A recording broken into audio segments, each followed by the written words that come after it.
അടുത്തതായി നമ്മൾ വിക്ടേഴ്സിലെ 2ാം ക്ലാസ്സുമായി ബന്ധപ്പെട്ട അസൈൻമെൻറ്റുകൾ മീൻസ് പ്രോബ്ലംസിലേക്ക് കടക്കുകയാണ്. ഓക്കെ, അതിൽ അപ്പോൾ എന്താണ് ഒരു സെറ്റിനെ 2 രീതിയിൽ റെപ്രസെൻ്റ് ചെയ്യാമെന്ന് നമ്മൾ പഠിച്ചു. റോസ്റ്റർ ഫോം, രണ്ടാമത് സെറ്റ് ബിൽഡർ ഫോം. ഓക്കെ, അപ്പോൾ അതുമായി ബന്ധപ്പെട്ട ചോദ്യം. First question, write the following sets in roster form. Okay, അതിൽ first sub question, A equal to set of all x. ഇത് വായിക്കേണ്ടത് അങ്ങനെയാണ്, സെറ്റ് എക്സ് എന്നല്ല വായിക്കേണ്ടത്, set of all X such that, 2 dot വായിക്കേണ്ടത് such that X is a letter of the word loyal. അപ്പോൾ x എന്ന് പറയുന്നത് ലോയൽ എന്നുള്ള വേർഡിലുള്ള ഒരു ലെറ്റർ ആണെന്ന് അർത്ഥം. അതുകൊണ്ട് അതിലുള്ള ഒരു ലെറ്റർ എഴുതാനല്ല. അപ്പോൾ എക്സ് റെപ്രസെൻ്റ് ചെയ്യുന്നത് ലോയൽ എന്നുള്ള വേർഡിലുള്ള ലെറ്റേഴ്സിനെയാണ്. അതാണ് അതിൻ്റെ അർത്ഥം. ഓക്കെ, അപ്പോൾ സെറ്റ് എ ഈക്വൽ ടു ഇതൊക്കെയുള്ള words letters L. Okay, L comma ഇടണേ, ഓ എഴുതി, വൈ എ. പിന്നെയും വേണമെങ്കിൽ എൽ എഴുതിയാൽ തെറ്റില്ല, പക്ഷേ ഇങ്ങനെ ആവർത്തിച്ച് എഴുതേണ്ട ആവശ്യമില്ല. ഓക്കെ, അപ്പോൾ എൽ ഒ വൈ എ. ഇത് ഏത് ഓർഡറിൽ എഴുതാം? Set A O Y L ഒരു കുട്ടി എഴുതി, അതും ശരിയാണ്. ഓക്കെ, പക്ഷെ ഒരു കാര്യം ശ്രദ്ധിക്കേണ്ടത്, ഇവിടെ ലോയൽ എന്ന് തന്നത് ക്യാപിറ്റൽ ലെറ്റേഴ്സ് ആയിട്ടാണ്. അപ്പോൾ എഴുതുമ്പോൾ നിർബന്ധമായിട്ടും അതിലുള്ള ഓബ്ജക്ട്സ് എന്ന് പറയുന്നത് ഇംഗ്ലീഷ് ലെറ്റേഴ്സിലുള്ള എന്താ പറയുക, ക്യാപിറ്റൽ ലെറ്റേഴ്സ് തന്നെ എഴുതണം. ഇതാണ് ഒരു കാര്യം ശ്രദ്ധിക്കേണ്ടത്. ഇനി B, set B equal to set of all X such that X is a letter of the word alloy. Alloy എന്നുള്ള വേർഡിലുള്ള ലെറ്റേഴ്സിൻ്റെ സെറ്റ്. അങ്ങനെ അലോയ് എന്നുള്ള വേർഡിൽ ഏതൊക്കെ വ്യത്യസ്തമായിട്ടുള്ള ലെറ്റേഴ്സ് ഉണ്ടെന്നാണ് ചോദ്യം.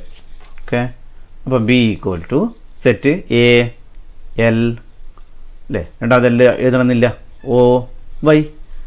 ഓക്കെ, അപ്പം ബി എന്നുള്ള സെറ്റിൽ എ ഉണ്ട്, എൽ ഉണ്ട്, ഒ ഉണ്ട്, വൈ ഉണ്ട്. ശ്രദ്ധിച്ചാൽ അറിയാം, എ എന്നുള്ള സെറ്റിലും എ ഉണ്ട്, എൽ ഉണ്ട്, ഒ ഉണ്ട്, വൈ ഉണ്ട് എന്നുള്ള അർത്ഥം തന്നെയാണ്. അപ്പോൾ രണ്ടിലുള്ള ഓബ്ജക്ട്സ് എലമെൻറ്റ്സ് സെയിം ആണ്.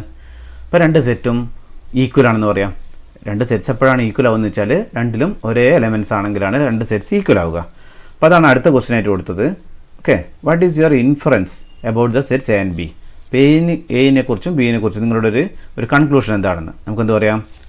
Set both A and B represent the same set. എയും ബിയും ഒരേ സെറ്റിനെയാണ് റെപ്രസെൻറ്റ് ചെയ്യുന്നത് പറയാം. ഓക്കെ, ഇതാണ് ഒന്നാമത്തെ ക്വസ്റ്റ്യൻ. അപ്പോൾ ഇത് കണ്ടു കഴിഞ്ഞാൽ ഒന്ന് എഴുതിയെടുക്കുക, എന്നിട്ടേ അടുത്തതിലേക്ക് പോകണ്ടു. ഓക്കെ, ക്വസ്റ്റ്യൻ 2, അതിൽ first sub question, right A equal to set of all X such that X is an integer. നമുക്ക് നമ്പർ സിസ്റ്റത്തിനെ കുറിച്ച് മുഴുവനായി ഡിസ്കസ് ചെയ്തിട്ടുണ്ട്.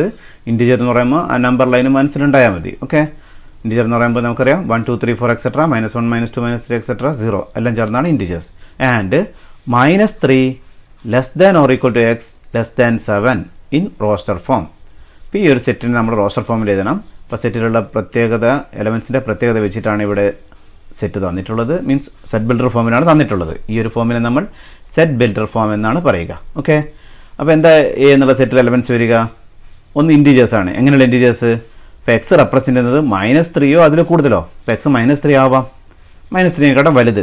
നമ്പർ ലൈൻ ഓർമ്മിച്ചാൽ നമുക്കറിയാം -3ൻ്റെ വലുത് എന്ന് പറയുമ്പോൾ റൈറ്റ് സൈഡിൽ -2 ആണ് വരിക. എൻ്റെ എക്സ് ലെസ് ദാൻ 7 എന്നാൽ എക്സ് 7 കുറവായിരിക്കണം. 7 ആവാൻ പാടില്ല, ഇവിടെ -3 ആവാം ഈക്വൽ ടു ഉള്ളതുകൊണ്ട്. അപ്പോൾ ഏതൊക്കെ വരാം നോക്കാം.